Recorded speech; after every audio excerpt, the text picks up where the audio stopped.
I've been dreaming on in my head like I've seen it. A life worth living is a life with meaning. I'll do what I love till my heart stops beating. I'm feeding this demon. Got a taste, can't erase bitterness in my face. Work a job every day till your dreams fade away. Like a card, never change, play the game that we say. I need a break. Alright guys, welcome back to the channel. For those that stuck with me, I really appreciate it. Been gone for a couple months. Reason being is I wanted to get this garage all finished up. I just figured I needed to have a better work environment to pump out a little bit better quality build of cars in the future. So just had to take a break, do some kind of home improvement stuff, and then I'm now finally back on track. Those that are also new, welcome to the channel.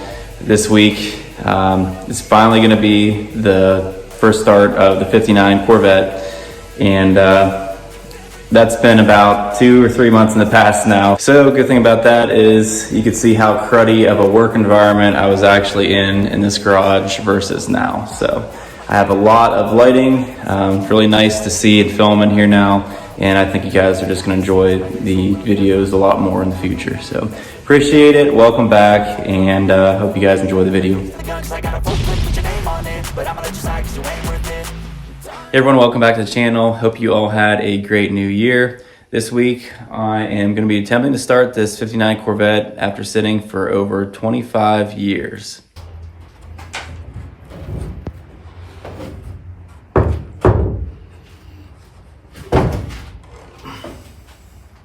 This is exactly what the car looked like whenever I came across it and first bought it.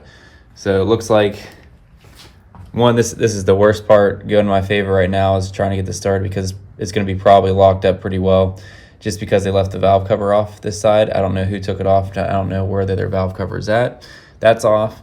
Looks like they've been trying to do something with the ignition system. The points are probably really bad on there. The cap and rotor, the cap has been off. Some spark plug wires are missing. So it looks like someone definitely was trying to get this started previously. But what good thing is that I do have a carburetor on here. I thought I didn't have anything at all on here carburetor wise, so that's a plus. You can look into that. Usually the 61 came with a Carter style carburetor, or Carter carburetor, AFB I want to say it's called. So pleasantly surprised that that's on there. I forgot that they did come with a carburetor. All the wiring looks to be there. Who knows how many splices or whatever has been through the wires. Radiator is still there. Hopefully this one still holds something. The 61 that I have was cracked. This is a very expensive radiator to replicate. You can buy an aftermarket one for a couple $100 easy, but if you do want the original radiator, they have different styles and different looks to them, and they do make reproductions for a couple $1,000 or so on those. So that could be an expensive repair. So it's not too bad in terms of the filth on this. So I'll just suck this all out before I even start to touch everything, and then just clean it up a little bit, see what I have to work with. I have to grab the gauge cluster, and I have a bunch of parts at my parents' house right now just to keep them safe. Didn't want to store it in that other shed that I had at my house, just in case someone broke into that and started stealing some stuff. Now what happened was, from my understanding, the previous owner was going to start fixing this car up. They paid someone to strip it down to fiberglass, the bare glass. They actually did a really good job at stripping it down. The fibers are still really tight, nice and tacked. Nothing's fraying or anything like that. So they did a lot of hard work, but then the guy just all of a sudden just doesn't want to restore it anymore. So that's why they dragged it back to that pole barn, and then that's where it sat for the next 25 or more years. So what I have to do is, there should be, I know in the 61 there was a tag on the column here. I'm not sure about the 59s. It might be actually in the door for the 59 for the VIN or some sort of identification. Yep, there. So there is the number there. It is J as in Jack 59, S as in Sam 104184. So that would be something to start looking into for in terms of numbers just to verify the year, which obviously that should definitely be checking out to 59. 59 still had a full trunk with the taillights here, and they're not the double circle taillights. What I love about this here is that the exhaust comes out through the actual fiberglass in the car, so it comes through the bumpers or the bumperettes or whatever you want to call them for this year. Now I love that kind of styling of that over the 61. They did have that vertical grille style here. That's the only really difference, as well as that big circular Corvette logo there compared to the 61. And I believe this is actually a little bit shorter. So in 61, I think that was the first year that they actually extended it a couple inches for taller people to fit in a little bit easier.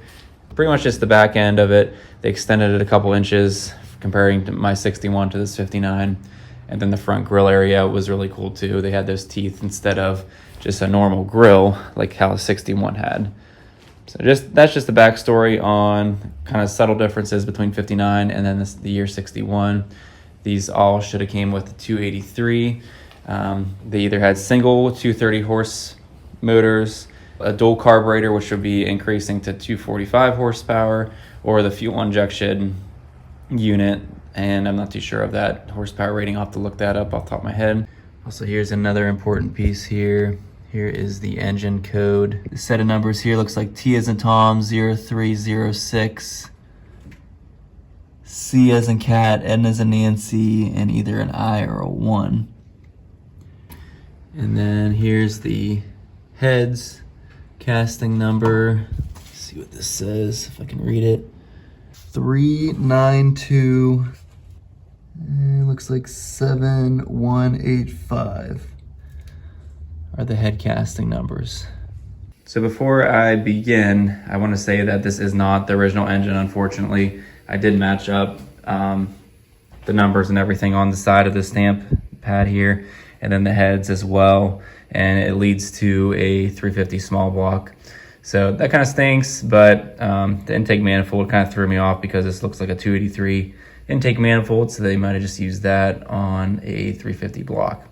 But the original owner had it for what could only be at least 40 years, if not longer. It's either his first or second car ever, and he had it up until he passed away. They obviously know the history more than I would ever even begin to know.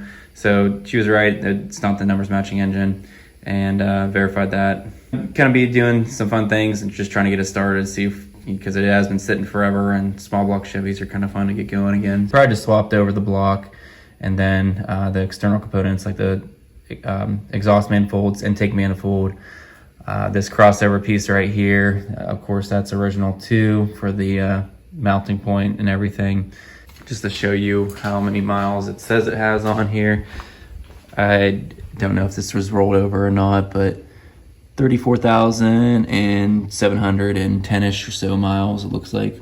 Missing some of the gauges on here, just have the tack. So I'm missing the oil, battery, and I forget the other two gauges on that side, what they were. It says it's a 4-speed car, but if you look at the plate here, it has the plate up to goes until the 3rd gear, so meaning it probably was a 3-speed car. So I'm assuming if this is an actual 4-speed, which it's kind of locked up, but I'll try to get that freed up too. I'll see what kind of transmission it has under it. Gonna temporarily wire it just to try to start it. So I have my starter sort of thing here that I have bought. All you do is connect this to the starter, which I'll show you exactly which ones to connect it to. And instead of using like a screwdriver, kind of the old school way of jumping those terminals down in the starter, this just serves as that in a way that you're away from the engine. It's about 6 feet of lead on this wire here, so I can just sit here and crank it.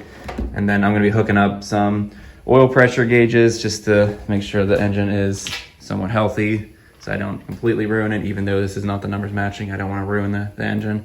So I'll be tapping into this line right here, and then putting some cheap gauges I got that work pretty well.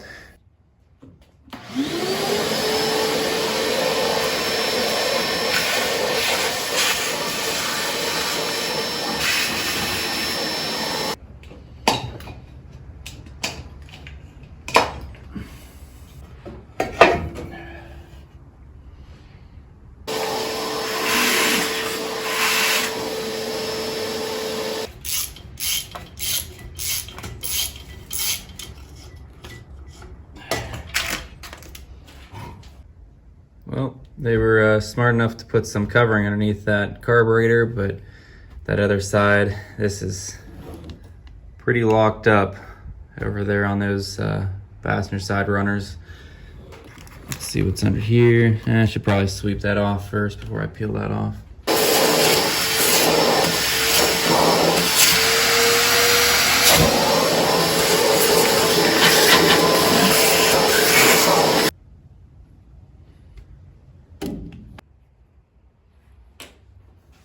Pretty dry. A little bit on the end there, but not much at all. I'm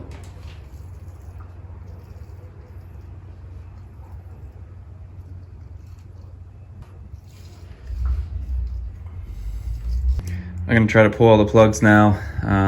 Spray some PB Blaster in there. Here is the first plug. These were just hand tightened, so that was actually pretty nice. I can get them off with just the spark plug socket without even the wrench. Hopefully the rest of them are like that too. I'll go ahead and remove them all while they're out. Might as well just replace it just to be safe. And then I'll take a borescope to each cylinder, check them out, spray them down with PB Blaster, let it soak a little bit, and then try to turn it over by hand by the crank.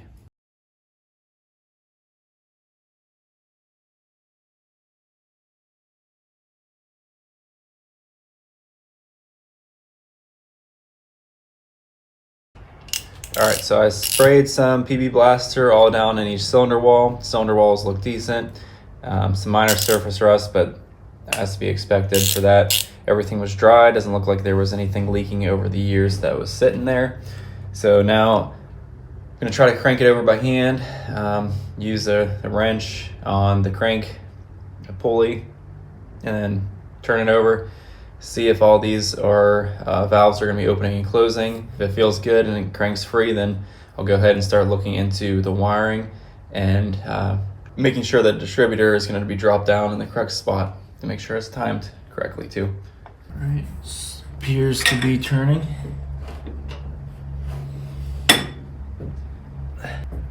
Oh, nope, never mind, not turning.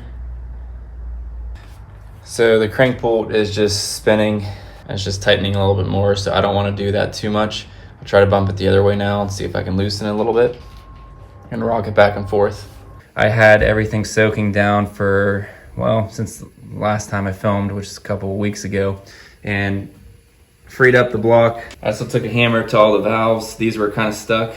Just tapped them a little bit and they loosened up. So what I'm seeing when I'm trying to turn this over is to make sure everything is moving and nothing's get bound up, as well as feeling, make sure the engine is cranking over smooth, which it is. I dumped some Marvel Mystery Oil and some transmission fluid down in each of the cylinders and let it sit for a couple weeks. And this was rock solid before I wasn't able to even move.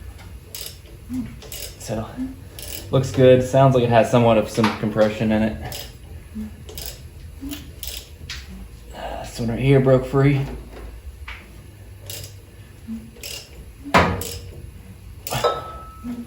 Alright. I think we're good to start wiring it now. We just decided to remove the factory distributor. It was locked in place pretty good. The points were all corroded, and the strap that actually works as a spring mechanism that kicks back the points, that was snapped off. I couldn't find any points that were actually worth it in stock. So I decided to put a HEI unit just temporarily in there just to get it started, which was the 73 Camaro's old HEI system. Alright, spin it over until... Here we're just trying to time the harmonic balancer, and we're not 100% sure on the exact location of the line on this. It's very hard to see, so we're trying to line it up to 0 degrees. Which would be top dead center, and then we could drop down the new HEI distributor that we're going to be using. Got it close. Yeah.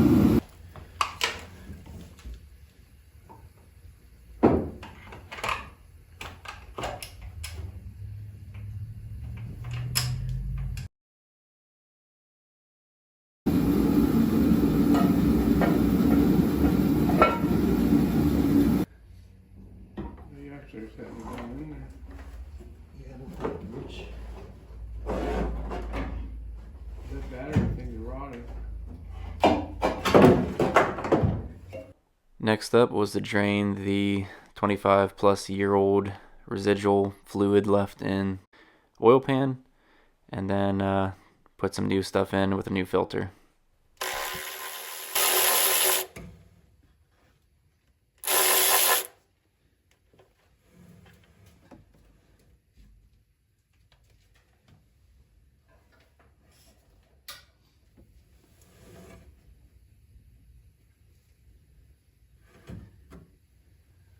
Actually, it has some oil on it. I'm surprised. Huh? It has some oil on it. Yeah. Pretty thick.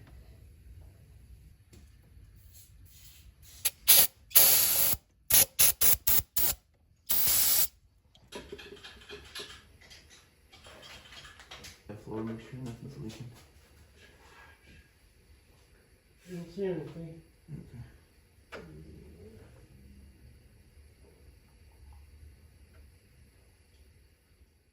After the oil change, I then put on some brand new spark plug wires and make sure that it was firing in the factory firing order. So all you really need to get power to the coil on the distributor is just to send it right over to the positive terminal on the battery. Just temporarily doing this just to start the car. This is obviously not a permanent wiring situation, so I just ran that orange wire to the positive on the battery, and then I linked the two trigger style gun. It has those two ends on it. You put them one on the big terminal on the starter, and then there's another connection they made on the starter, which it has in the directions of the gun, and then you're ready to turn the engine over.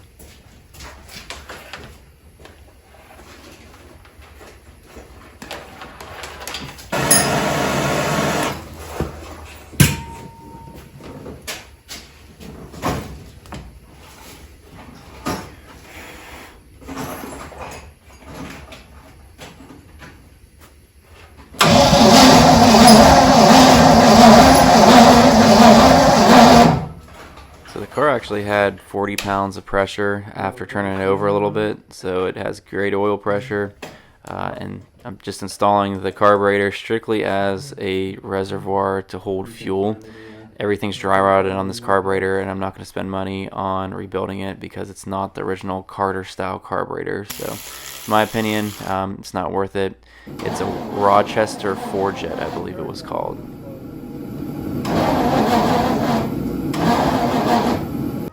This means that I'm not going to have an accelerator pump, so I'm not going to be doing any more than 1 to 2 second kind of quick fires on the engine. I just want to see what it sounds like, and just to kind of get it fired off is the main goal for this video here.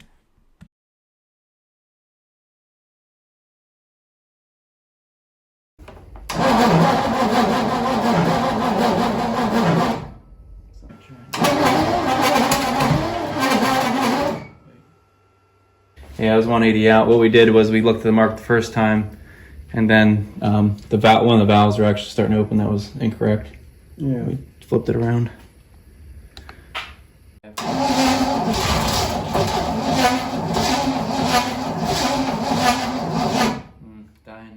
So I decided to give the car a little bit of a break to charge the battery. In the meantime here, I'm just inventorying the parts that I have. So what better way to inventory the parts rather than just put them on the car.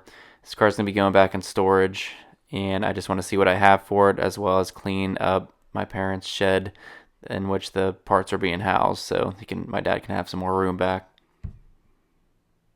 Again, I'm not starting the restoration process on this car. I have way too many other vehicles to complete first, but figured I'd get everything in one spot and then just try to start this to see what I'm working with, what I know I have.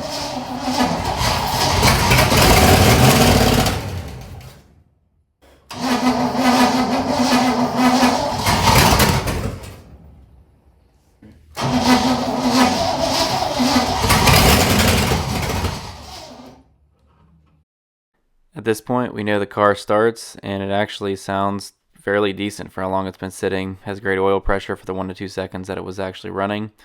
And at this point, we have a fuel issue, so meaning you have to have either rebuild this carburetor or get something else, because it's just serving strictly as to throw some fuel in, just filling up the floats a little bit, and then that's all. It's just dragging that in, and once it's done burning the fuel, that's when it's kicking off. So.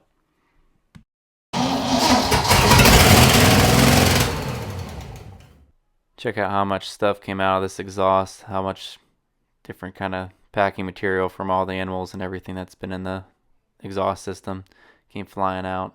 Mufflers are completely rotted through and just threw a bunch of soot everywhere. So kind of funny, kind of cool.